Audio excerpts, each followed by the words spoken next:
Sebagaimana kita ketahui bahwa pada hari Minggu 16 Oktober 2022 kemarin, Presiden Tiongkok Xi Jinping telah resmi membuka Kongres ke-20 Partai Komunis Tiongkok atau PKT yang diadakan tiap 5 tahun, sekaligus memaparkan visinya untuk 5 tahun ke depan.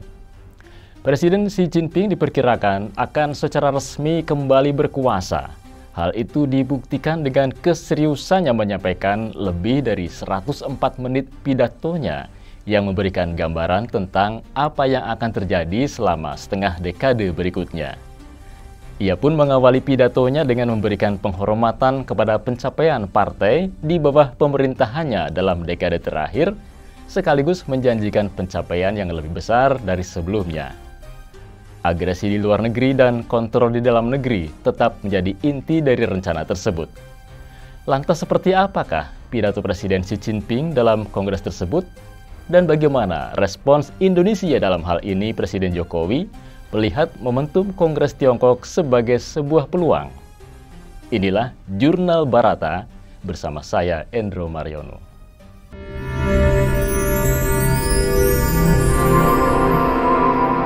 Jurnal Barata.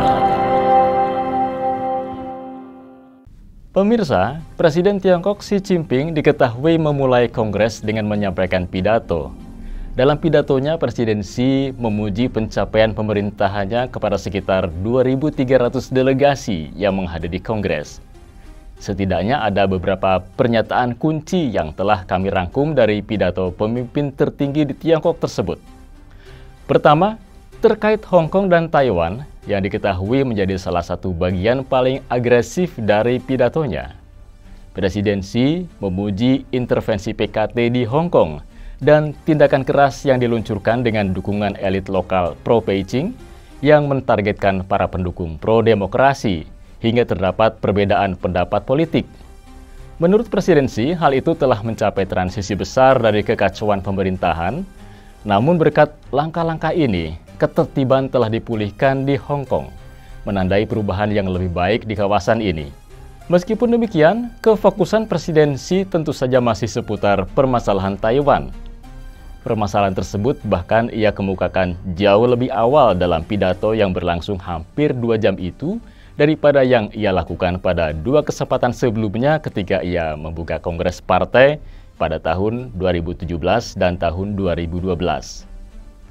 Presiden Xi tentu tidak membuat perubahan signifikan dari posisi jangka panjang Beijing bahwa Tiongkok mencari penyatuan kembali secara damai dengan Taiwan, bahkan akan menggunakan kekuatan jika perlu.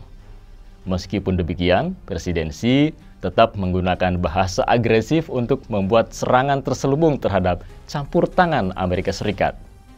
Ia tegaskan bahwa menyelesaikan masalah Taiwan adalah masalah yang harus diselesaikan orang Tiongkok sendiri. Laporan kerja Kongres Partai yang lebih panjang juga dikutip dalam pidatonya dengan mengatakan bahwa penyatuan kembali dengan Taiwan tetap menjadi persyaratan untuk impiannya tentang peremajaan besar bangsa Tiongkok yang tentu saja ingin ia selesaikan pada tahun 2049. Kedua, terkait pertumbuhan ekonomi Tiongkok yang didorong oleh kecepatan ekonomi selama beberapa dekade yang kini mulai melambat secara dramatis, tentu membuat para pejabat khawatir tentang dampak sosial dan mencoba mengalihkan fokus ke kualitas pertumbuhan ekonominya. Pidato Presiden Xi lantas membidik pada kesenjangan ketimpangan yang besar di Tiongkok dengan janji untuk meningkatkan regulasi tentang distribusi pendapatan dan akumulasi kekayaan.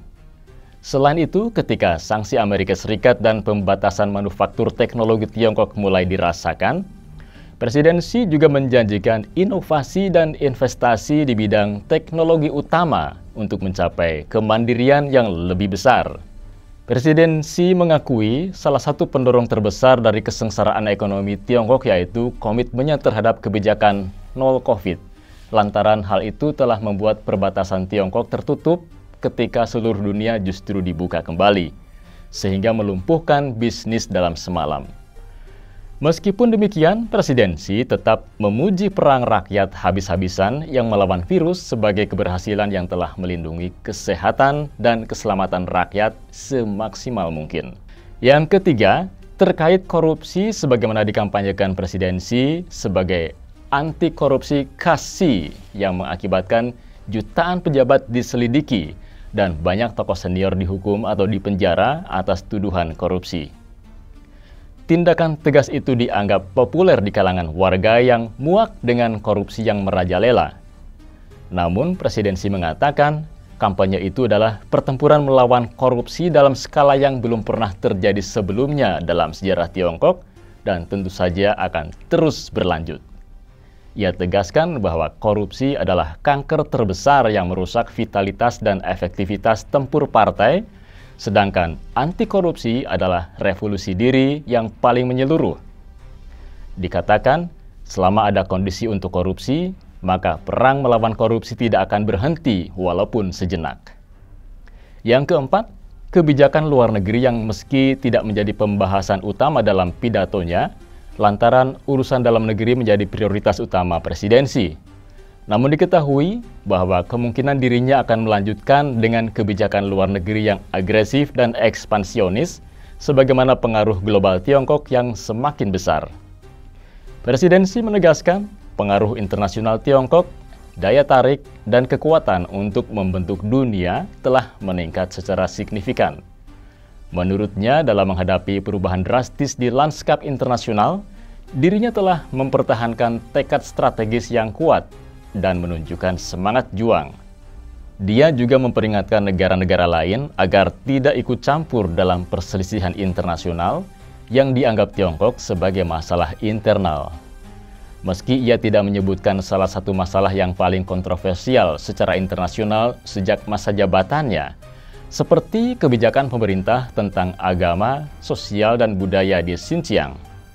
Namun satu-satunya penyebutan yang relevan adalah komitmen terhadap prinsip bahwa agama-agama di Tiongkok harus berorientasi pada Tiongkok. Kelima, lingkungan. Sebagaimana yang diketahui bahwa Tiongkok sangat rentan terhadap perubahan iklim dan polusi. Tiongkok memiliki 6% cadangan air global dan 20% populasi global. Hal itu juga telah membuat kerusakan akibat pertumbuhan ekonomi yang berbahaya dalam beberapa dekade. Oleh karena itu, masalah tersebut telah menjadi salah satu tujuan kebijakan utama Tiongkok selama dekade presidensi berkuasa. Tiongkok pun telah berjanji untuk mencapai puncak emisi karbon pada tahun 2030 dan menjadi netral karbon pada tahun 2060, dan juga telah banyak berinvestasi dalam energi terbarukan.